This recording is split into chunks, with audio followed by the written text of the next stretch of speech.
Why is China growing so fast? In 1978, after years of state control of all productive assets, the government of China embarked on a major program of economic reform. In an effort to awaken a dormant economic giant, it encouraged the formation of rural enterprises and private businesses, liberalized foreign trade and investment, relaxed state control over some prices, and invested in industrial production and the education of its workforce. By nearly all accounts, the strategy has worked spectacularly. While pre-1978 China had seen annual growth of 6% a year, with some painful ups and downs along the way, post-1978 China saw average real growth of more than 9% a year with fewer and less painful ups and downs. In several peak years, the economy grew more than 13%.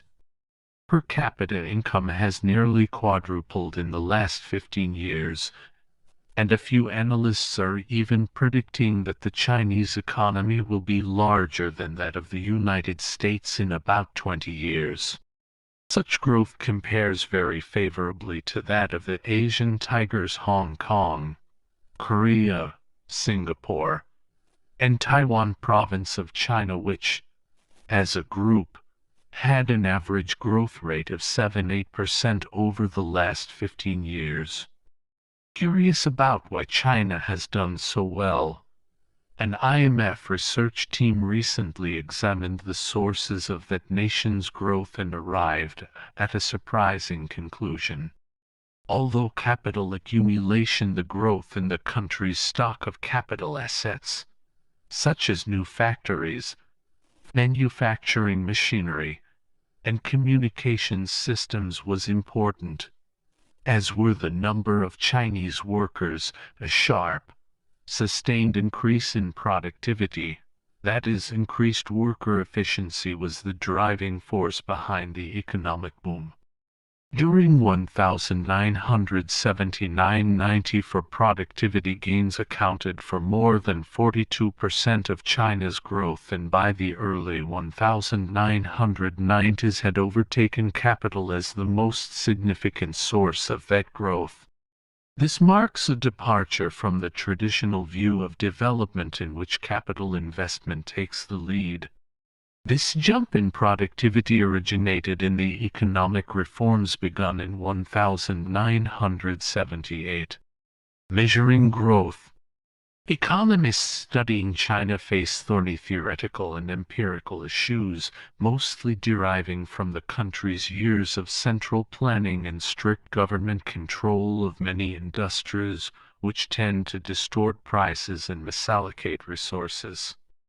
In addition, since the Chinese national accounting system differs from the systems used in most Western nations, it is difficult to derive internationally comparable data on the Chinese economy. Figures for Chinese economic growth consequently vary depending on how an analyst decides to account for them.